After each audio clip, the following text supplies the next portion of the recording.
and I hope I am clearly audible and visible from all the corners of this hall.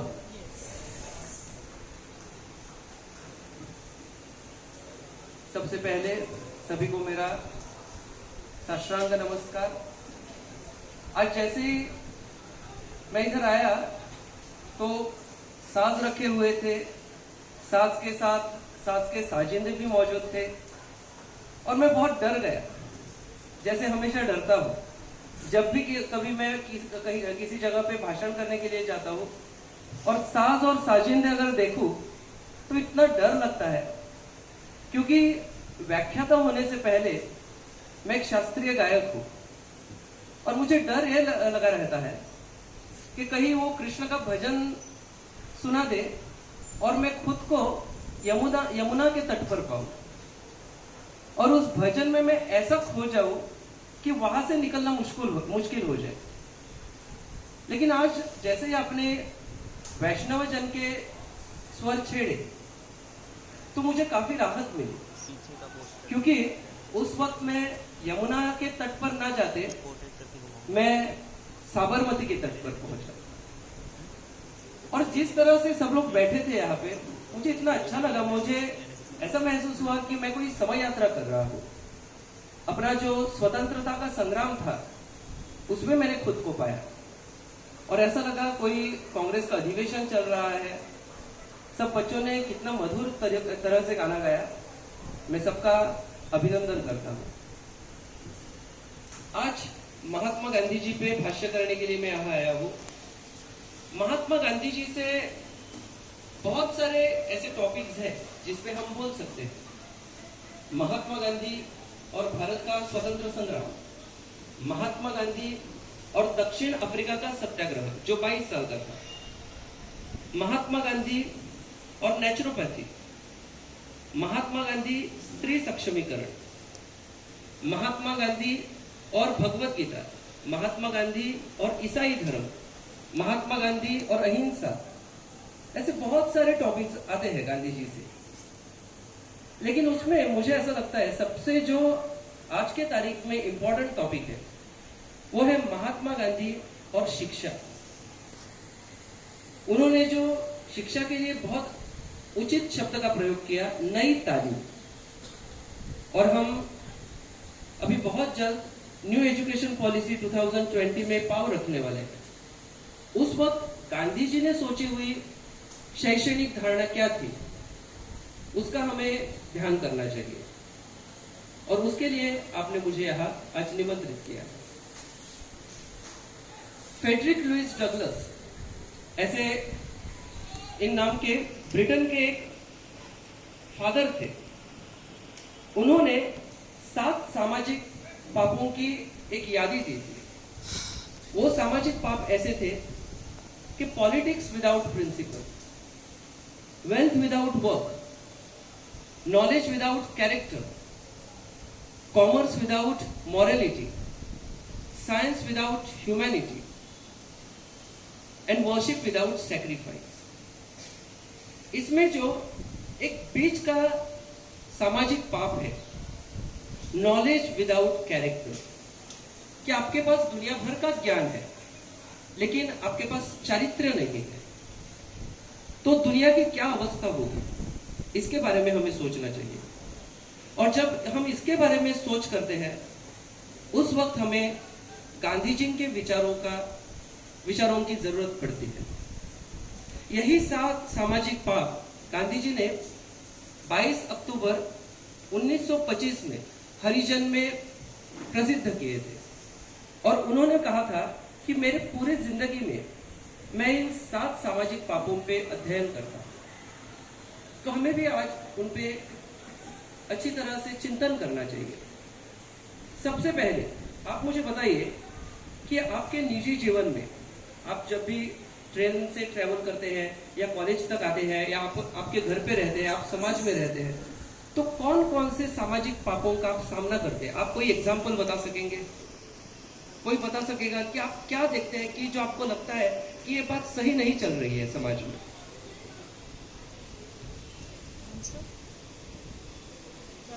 Yes, corruption सबसे बड़ी चीज है। Please write down. सबसे बड़ी चीज है भ्रष्टाचार, जिसको हम बोलते हैं करप्शन। वो एक सामाजिक पाप हम देखते हैं। और कोई सामाजिक पाप बता सकता है? यस, अजून कुठलं सामाजिक पाप आहे का? Is there any other social sin that you observe in this society?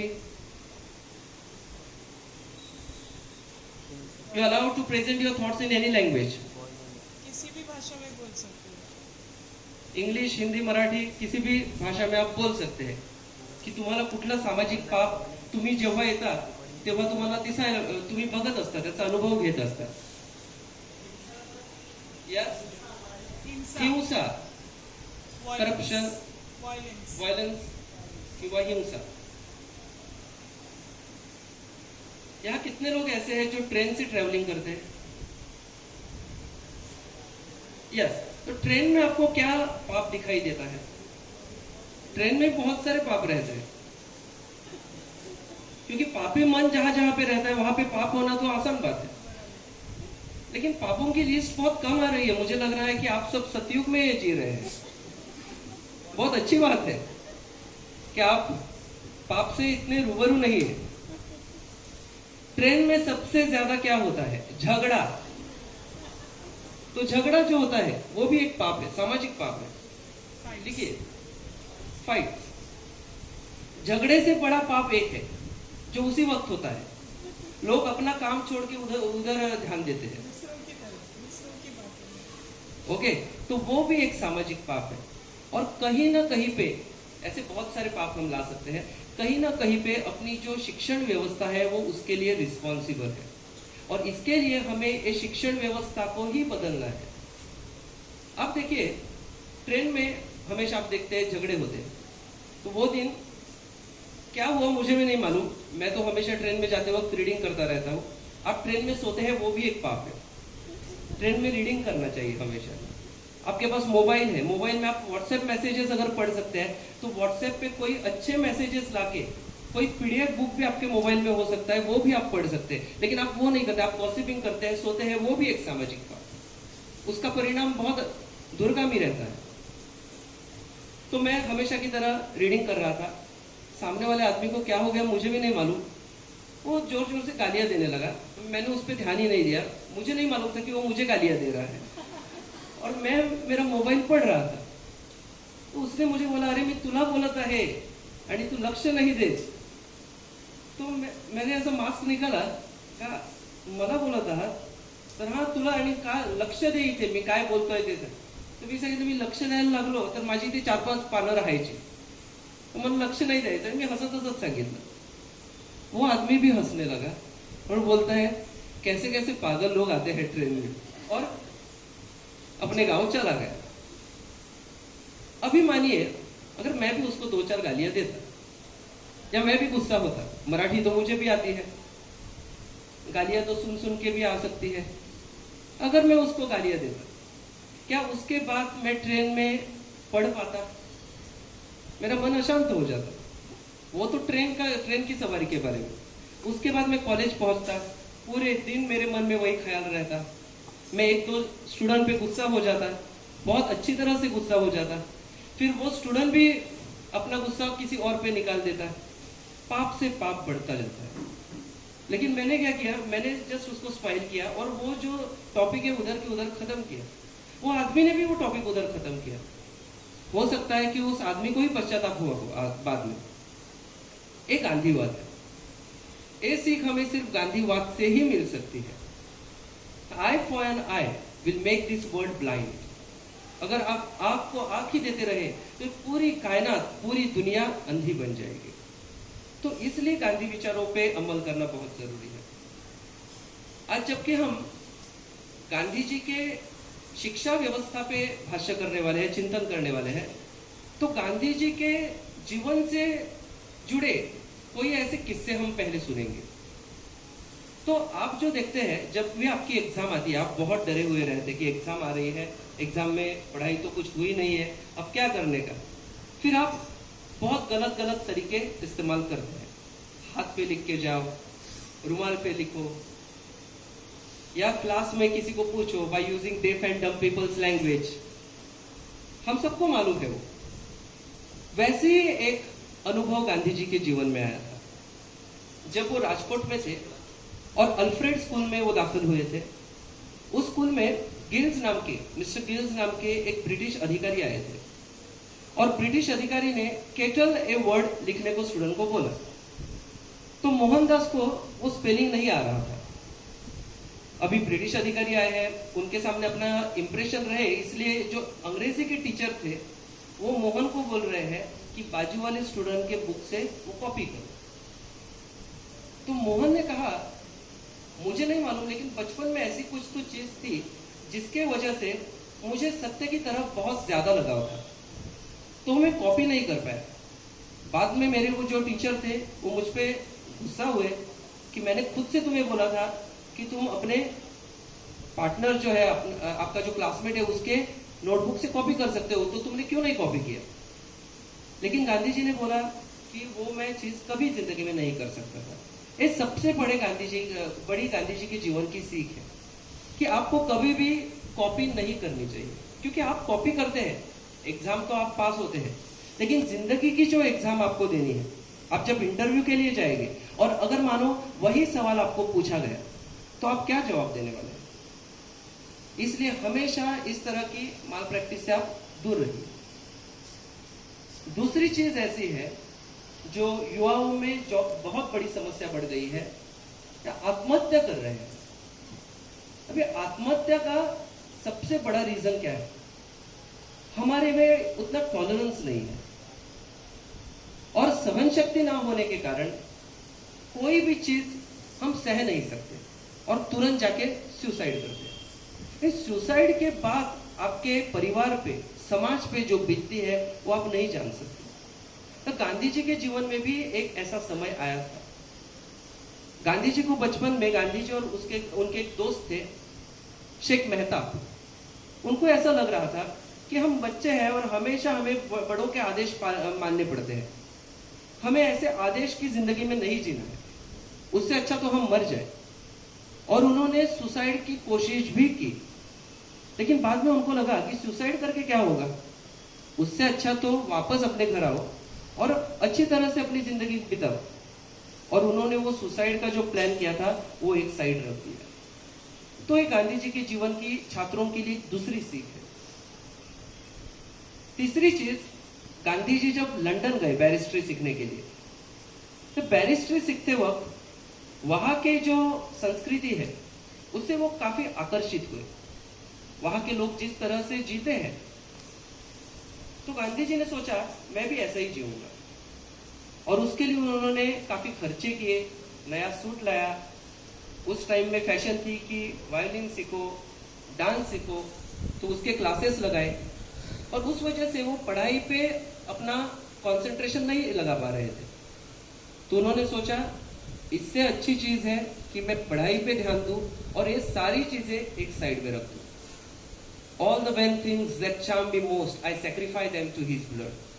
ये गांधी जी ने सोचा और फिर गांधी जी ने सारी चीजों का त्याग किया जो हमें लुभाती है, लेकिन जिंदगी में अक्सर उनका कोई लाभ नहीं रहता।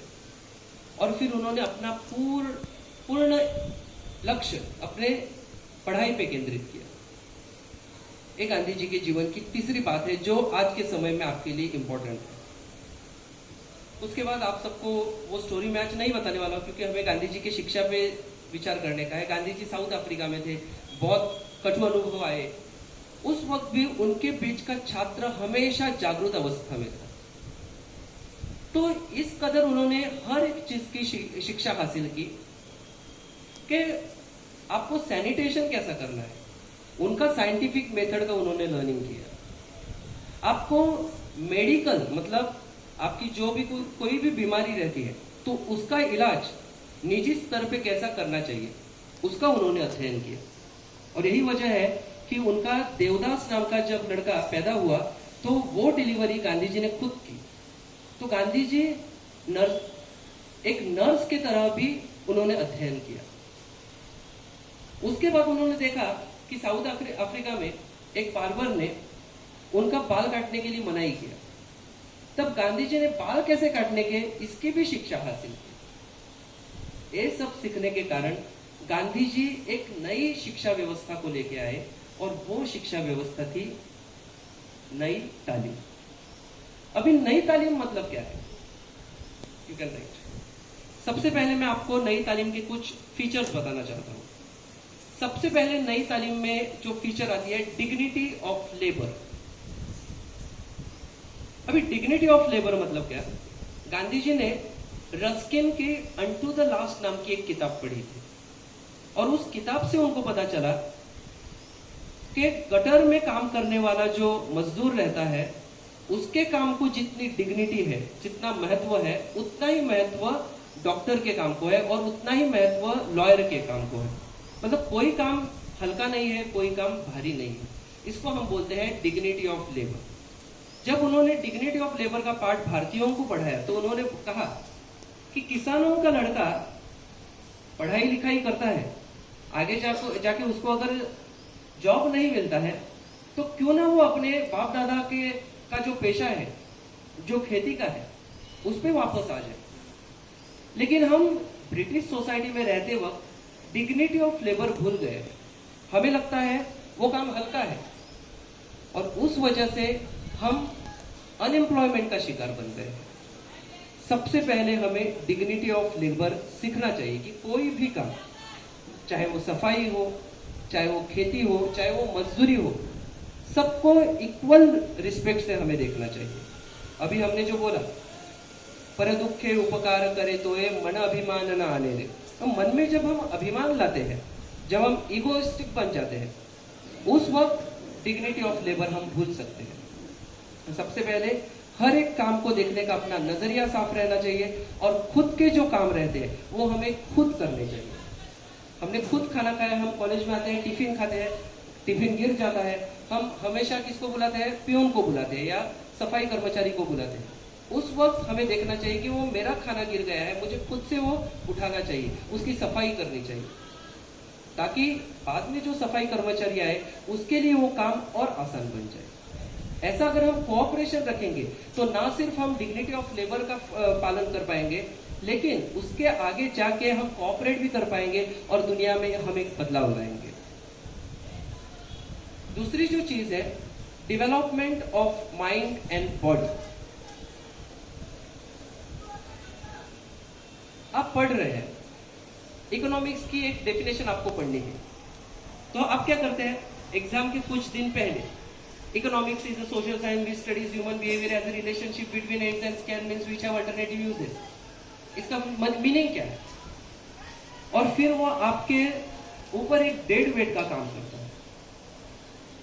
तो आपको वो जो व्याख्या पढ़नी है वो आप किस तरह से पढ़े, उसको समझ ले, उसका जीवन में उपयोग करें और फिर आप अगर वो व्याख्या सीखेंगे तो आप जिंदगी में वो व्याख्या भूल नहीं पाएंगे।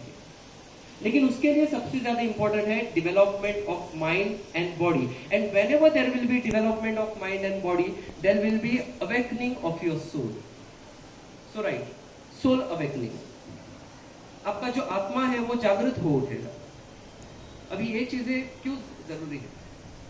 सबसे पहले आप स्कूल कॉलेजेस में आते हैं, हमारी शिक्षण व्यवस्था ही ऐसी है कि हमें बहुत सारी चीजें रटनी पड़ती है। As it is, we have to by heart, and then we have to pen down in the exam. ऐसे वक्त अगर हम हमारे हाथों का उपयोग करें, हमारे पाँवों का उपयोग करें, हम कुछ कंस्ट्रक्टिव काम करें, अगर स्कूल कॉलेजेस में खेती जैसे विषय, कृषि विज्ञान ऐसे विषय अगर समाविष्ट हो जाए, और आपके इधर तो मैं देखता हूँ कि बहुत सारे प्रैक्टिकल इवेंट चालू रहते हैं। अभी पोलिंग स्टेशन ये मैंने देखा और मेरे सुनने में आया था कि सीआर का चुनाव करने के लिए यहाँ पे कुछ इलेक्शन लिया गया था। अभी कोई बता सकता है इसका महत्व क्या है? क्या ये सिर्फ एक फॉर्मेलिटी थी? हमारे कॉलेज में तो नहीं होती, तो इस कॉलेज में क्या वो एक सिर्फ फॉर्मेलिटी हुई थी? वो आपको शिक्षा दे दी थी कि आपको एक आदर्श मतदार बनना है, आपको अच्छे आदमी को उस पोजीशन तक पहुंचाने का है ताकि वो अपना रिप्रेजेंटेशन बराबर से कर सके। तो इसलिए अपनी मतदान व्यवस्था कैसी है उसको जानो, अगर कोई आता और आपको लेक्चर देता, आप तभी वो सीखना पाता। लेकिन ऐसे छोटे छोटे इलेक्शन कंडक्ट करके आपको वो सीख दी गई, वो भी एक नई तालीम का हिस्सा है। गवर्नमेंट ऐसा सिलेबस नहीं लाता है, वो ना लाए, लेकिन कॉलेज लेवल पे ऐसा सिलेबस आप ला रहे हैं, इसलिए मैं आपकी प्रशंसा करता हूँ। उसी तरह से कॉलेज में एक छोटा सा हिस्सा आप रख दीजिए, वहां पे खेती कीजिए, बच्चों को बोलिए कि यहाँ पे कुछ अनाज उगाए। वो जो अनाज आता है, या तो कोई गरीब बच्चा रहेगा उसको दीजिए, या कोई टीचर्स को दीजिए, टीचर्स भी खुश हो जाएंगे। और उसी वक्त खेती कैसे करने की, खेती करने के लिए साइंटिफिक मेथड कैसे यूज करने की, वो आप सीख जाएंगे। तो क्या हो जाएगा, आपके बॉडी का डेवलपमेंट हो जाएगा, क्योंकि आप अंग मेहनत करने वाले हैं। आपके माइंड का विकास हो जाएगा, बौद्धिक विकास हो जाएगा। क्यों हो जाएगा, क्योंकि आप उसके पीछे जो साइंस है वो सीख जाएंगे। और जब आपके, मैंने जैसे बोला, माइंड एंड बॉडी का विकास होता है, तो आपका जो आत्मा रहता है वो भी जागृत अवस्था में आता है, क्योंकि आपको आत्मा को सीख मिलती है कि विवेक क्या है, what is consciousness, that you find out. और उसके बाद आप सत्य की राह पे चलने के लिए सशक्त हो जाएंगे। तीसरी चीज है, जो नेक्स्ट फीचर है, रीडिंग एंड राइटिंग। अभी मैं बता रहा हूं कि गांधी जी प्रात्यक्षिक चीजों पे महत्व देते हैं, फिर रीडिंग एंड राइटिंग का क्या होगा, क्योंकि किताबें हमारी सबसे अच्छे दोस्त रहते हैं। तो ऐसे चीज में आपको रीडिंग एंड राइटिंग तो सीखना ही चाहिए। लेकिन गांधी जी ने ऐसा बोला है, राइटिंग से पहले आपको रीडिंग सीखना चाहिए। आप अगर अच्छी तरह से रीड करना सीख ले, वो जो अल्फाबेट्स है उसके डिजाइन आप बराबर ग्रास्प करें, तो उसके बाद जो आपका राइटिंग होगा वो अपने आप आएगा, वो आपको सिखाना नहीं पड़ेगा। And that will give you with penmanship, आपका हैंडराइटिंग भी अपने आप अच्छा हो जाएगा, क्योंकि आप वो अच्छा हैंडराइटिंग नोटिस कर रहे हैं, और उसके बाद आपको सिर्फ उसका कॉपी करने का है। तो ये बहुत अच्छी चीज है।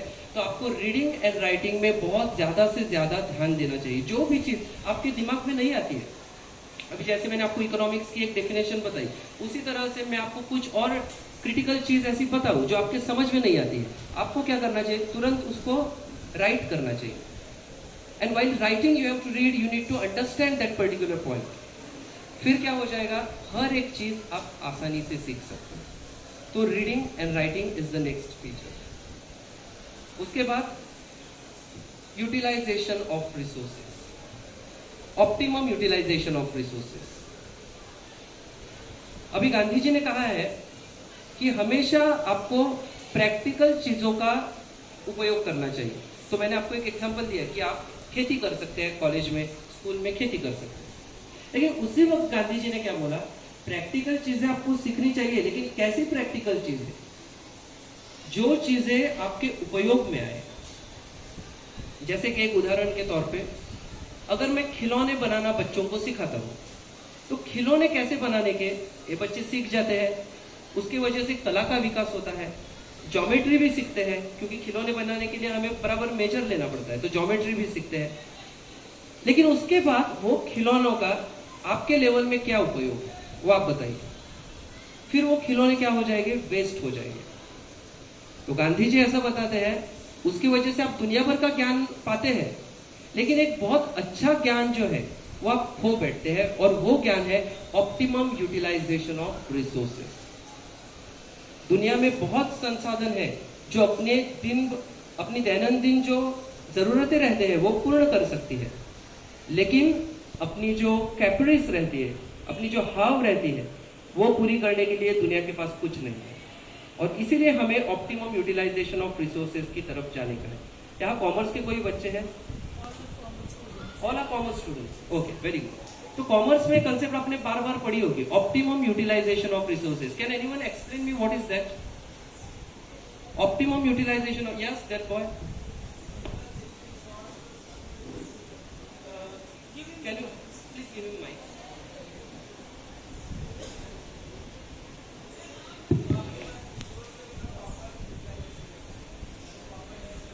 हाँ, तो उस वजह से क्या हो जाएगा?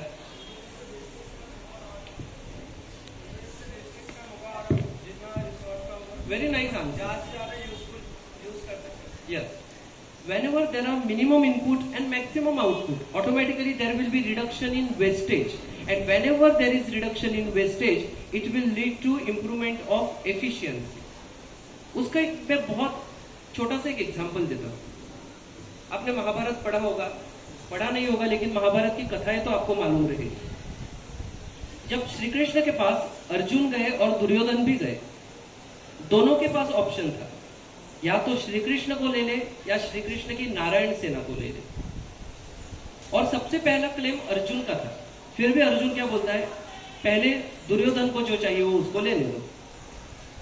और दुर्योधन जो कि निजी जीवन में ही रत था, उसने तुरंत क्या कहा कि मुझे क्या चाहिए, मुझे नारायण सेना चाहिए।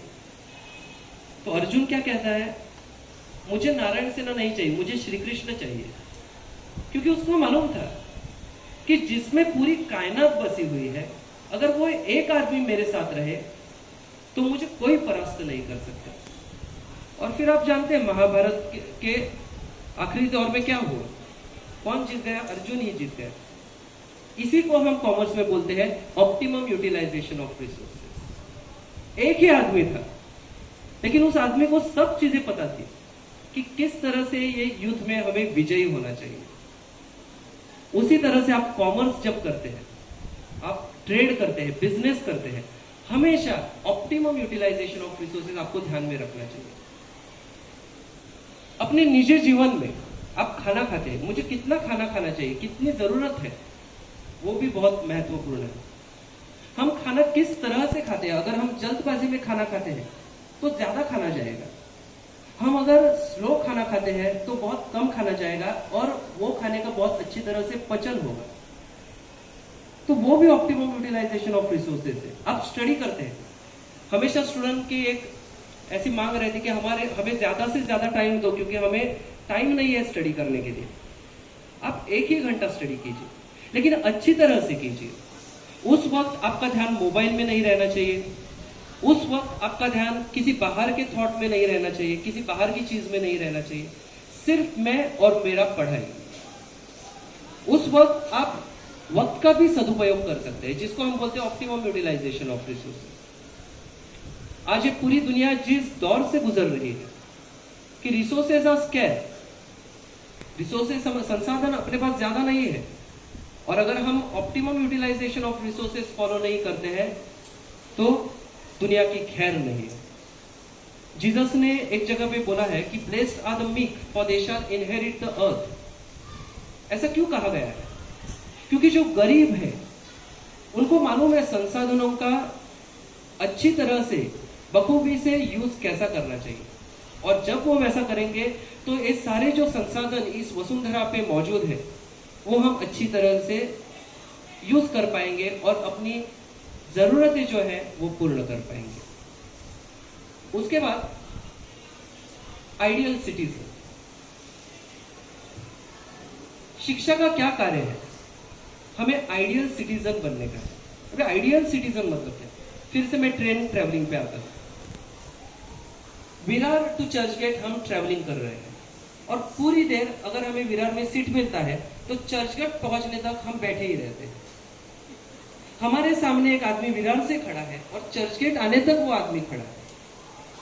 जो आदमी बहुत देर तक बैठता रहता है वो उसके शरीर को अच्छा नहीं रहता, और जो आदमी बहुत देर तक खड़ा रहता है वो भी उसके शरीर को अच्छा नहीं रहता।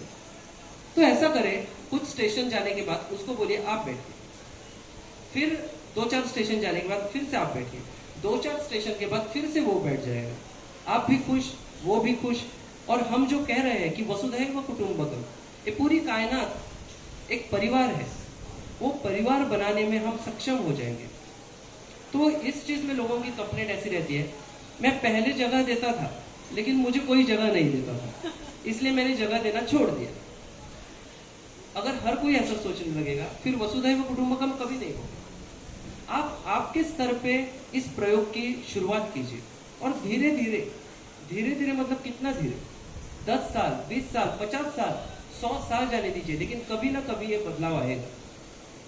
लेकिन आप स्वार्थ भाव अगर लाते हैं, जो मैंने बोला कि मुझे कोई जगह नहीं देता मैं क्यों दूं, तो स्वार्थ भाव से स्वार्थ भाव बढ़ता जाएगा, और फिर सोचिए आने वाले 100 सालों में क्या हो जाएगा, ये दुनिया बर्बाद हो जाएगी। तो उसको हम बोलते हैं आइडियल सिटीजनशिप। आप लेस खाते हैं, कुरकुरे खाते हैं, और उसका जो कचरा रहता है रोड पे फेंक देते हैं, तो आप सशक्त नागरिक नहीं बन सकते। आप व्हाट्सएप रीड करते हैं, व्हाट्सएप में गांधी जी के खिलाफ मैसेजेस आते हैं, वो आप रीड करते हैं, आपको लगता है कि पूरी दुनिया का नॉलेज मेरे दिमाग में है और गांधी जी बुरे ही है, और फिर वो आप उसका प्रसार करते हैं वैसे गलत इंफॉर्मेशन का। वो भी आइडियल सिटीजन के लक्षण नहीं है। आपको अच्छी तरह से सोचना चाहिए कि जो मैंने पढ़ा है क्या ये सब दिशा से सही है। आपको डिटेल रीडिंग में जाना चाहिए, हमने ऑलरेडी देखा है reading and writing. Detail reading में जाना चाहिए, फिर आपको जानना चाहिए कि गांधी जी क्यों महात्मा थे, महात्मा है और महात्मा रहने वाले हैं। क्योंकि गांधी जी ही अगर नहीं रहेंगे, अगर इस दुनिया के सामने उनके हत्यारों का आदर्श आता जाएगा, तो फिर आइडियल सिटीजन कैसे पैदा हो जाएगा। हर कोई अपने हाथ में राइफल लेके बाहर आएगा कि कोई आदमी मुझे भाता नहीं तो उसको मार दो। अगर ये सोच हमें बदलनी है तो हमें गांधी जी के पास जाना पड़ेगा, हमें आइडियल सिटीजन बनना पड़ेगा। और ऐसी बहुत सारी अनगिनत चीजें हैं जो आप सोच सकते हैं, उस पर चिंतन कर सकते हैं। आज जो मैंने आपको सिर्फ एक दिशा दी है, अभी आगे जाके उस पर और गहराई से चिंतन करना वो आपकी जिम्मेदारी है। उसके बाद नेक्स्ट फीचर जो है self supportive education. Self supportive education, Gandhi ji ने जो शिक्षा व्यवस्था बताई है उसमें उन्होंने बताया है कि शिक्षा पे हमें बहुत खर्चा करना पड़ता है। अभी आपका भी प्राइवेट कॉलेज है, आपको बहुत फीस भरनी पड़ती है, और जब तक आप फीस ना भरे टीचर्स लोगों की सैलरी नहीं हो सकती, इसलिए वो करना ही पड़ता है। लेकिन इस व्यवस्था से बाहर जाने का भी सॉल्यूशन गांधी बापू के पास है। वो सॉल्यूशन ऐसा है कि इंडस्ट्रीज और एजुकेशनल इंस्टीट्यूट को मर्ज करें। मतलब मैं आपके सामने एक मॉडल रखता हूं। अगर आप कैंटीन चालू करेंगे, बच्चे स्कूल कॉलेज में आएंगे, उनके 2-4 जो लेक्चर जो एलिमेंट्री एजुकेशन के लिए इंपॉर्टेंट है, जैसे भाषा, जैसे कि गणित, अकाउंटेंसी, ऐसे विषय सीखेंगे, और फिर वो 1 घंटा रसोई में जाएंगे, वहां काम करेंगे, work with hand and mind, और वही खाना as a tiffin service they will provide. उससे जो पैसा आएगा उस पैसे से उनकी फीस भरी जाएगी। This is self supportive education. इसी तरह से आप कृषि विज्ञान कॉलेज में ला सकते हैं। एक तरह से आप अनाज उगा रहे हैं, वो लोगों को बेच रहे हैं, उससे पैसा आ रहा है, आप सीख भी रहे हैं, पढ़ाई की पढ़ाई हो रही है, आपकी फीस भी उधर से मिल रही है, आपको किसी पे रिलाय होने की जरूरत नहीं है, फीस के लिए किसी के सामने हाथ पसारने की जरूरत नहीं है। लेकिन एक बहुत बड़ी सोच है, अपने सरकार को अपने लेवल पे इसका इम्प्लीमेंटेशन करना चाहिए। तो आप ऐसी व्यवस्था बना सकते हैं, आप अपने जो लोकल रिप्रेजेंटेटिव है उनको ऐसे सोच, ऐसे ख्याल बता सकते हैं, शेयर कर सकते हैं। आपके कॉलेज में कुछ कॉन्फ्रेंस होती होगी, इस विषय पे आप रिसर्च पेपर प्रेजेंट कर सकते हैं। 20-30 साल में ऐसी व्यवस्था फिर आप इस दुनिया में ला सकते हैं। उसके बाद सबसे इंपॉर्टेंट जो चीज है, mother tongue. Mother tongue, Gandhi ji ने जिंदगी में किसी भी चीज का स्ट्रिक्ट एनफोर्समेंट नहीं बताया है। उन्होंने बताया है सब चीज आदमी खुद की इच्छा से करे, चाहे वो ट्रस्टीशिप है। ट्रस्टीशिप क्या है किसी और दिन में आ जाऊंगा, क्योंकि वो बहुत बड़ा टॉपिक है, आज के व्याख्यान में मैं नहीं वो कंप्लीट कर पाऊंगा। तो हर एक चीज में आपको सफाई करनी है तो गवर्नमेंट आपको फोर्स नहीं कर सकता, आपको खुद के लेवल पे आपको उसका महत्व समझना चाहिए और आपको खुद से वो सब करना चाहिए। सिर्फ 1-2 चीज के बारे में गांधी जी बोलते हैं स्ट्रिक्ट एनफोर्समेंट रहनी चाहिए। वो एक है कि आपकी शिक्षा मदर टंग, मातृभाषा में रहनी चाहिए, और दूसरी चीज है नशाबंदी। उसमें से मदर टंग पे हम भाषा करेंगे। मैं आपको इकोनॉमिक्स का लॉ ऑफ डिमांड सिखा रहा हूं। वो law of demand, ceteris paribus, other things being equal, and in the same way I am explaining, you will not be able to understand. वही चीज अगर मैं जैसे आज हिंदी में बता रहा हूं या मराठी में बता रहा हूं और अच्छी तरह से आपके समझ में आएगी। गांधी जी जब स्कूल में थे तो उनको ज्योमेट्री बिल्कुल समझ में नहीं आता था। जब उनको समझ में आया बहुत प्रयास के बाद, तो उन्होंने कहा अगर पहले से अगर मेरी मातृभाषा में मुझे ज्योमेट्री सिखाई होती तो ये मुश्किल ही नहीं आती, मैं बहुत अच्छी तरह से सिंपल वे में वो सीख सकता था। लेकिन आज भी हम अंग्रेजी भाषा का प्रयोग कर रहे हैं, ये हमारे गुलामगिरी का एक चिन्ह है कि आज तक हम अंग्रेजों के गुलाम हैं। अभी जब मुझे यहाँ पे भाषण करने के लिए कहा, मैं मराठी में करता हूँ और इंग्लिश में करता हूँ, लेकिन हिंदी उतना मेरा यूज नहीं है।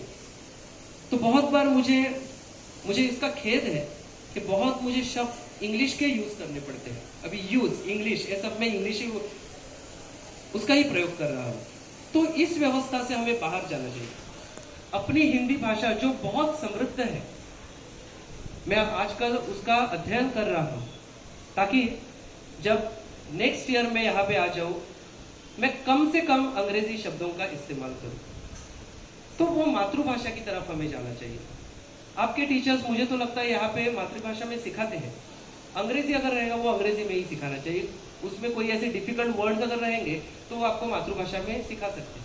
लेकिन मातृभाषा पे ध्यान देना बहुत इंपॉर्टेंट है। इसीलिए नई education policy, new education policy में सबसे अहम महत्व दिया गया है mother tongue. The medium of instruction has to be in mother tongue, vernacular language. आप उसको कम मत समझिएगा। तो ये गांधी जी का शिक्षा का मॉडल है। आप जब ये शिक्षा का मॉडल प्रयोग करेंगे तो आपका विकास हो जाएगा और वो विकास के साथ आप दुनिया में एक बदलाव पाएंगे। आप देखिए, अपने देश में आदर्श सिटीजन, आइडियल सिटीजन जो हमने देखा, वो बनने के लिए हमें कुछ वैल्यूज सीखने चाहिए। लोकतंत्र, सेक्युलरिज्म, धर्मनिरपेक्षता। लेकिन वो सब चीजें हम कैसे सीखें?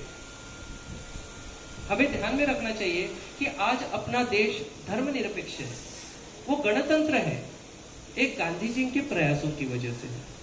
क्योंकि गांधी खुद ही डेमोक्रेसी पे भरोसा रखने वाले थे। डेमोक्रेसी को उन्होंने अलग नाम दिया था, जिसको उन्होंने नाम दिया था सर्वोदय। उन्होंने कहा कि अगर आप निजी लेवल पे स्वराज्य का पालन करें, स्वराज्य मतलब सेल्फ डिसिप्लिन। मेरा हर रोज का स्टडी मुझे हर रोज करना चाहिए। खाना खाने के बाद खुद के बर्तन खुद धोने चाहिए। मेरे कपड़े भी मुझे खुद धोने चाहिए। अगर ये सेल्फ डिसिप्लिन आप लाए तो आप खुद के लेवल पे स्वराज्य ला सकते हैं। फिर स्टेट लेवल पे आपका गवर्नमेंट है जो बड़े बड़े काम देखेगा। और अगर ऐसा हो जाए, अगर हर एक आदमी स्वराज्य का अवलंब कर जाए तो पूरी दुनिया में सर्वोदय आएगा। और वो जो सर्वोदय है वही ट्रू ग्लोबलाइजेशन है, वैश्वीकरण है। तो उस वैश्वीकरण की तरफ आप जाइए। आप नफरत, हिंसा, ये जो अमूल्य है, ये जो नीति मूल्य नहीं है, इनसे अपना ध्यान बढ़ाकर जो सत्य है, जो अहिंसा पे आधारित है, उस पे आपका ध्यान केंद्रित कीजिए और आप में मूल्यों का विकास कीजिए। बहुत जल्द आप ऐसा सब करेंगे और दुनिया में बदलाव लाएंगे, ऐसा मैं सोचता हूँ और ऐसी आशा रखता हूँ। जय हिंद, जय महाराष्ट्र।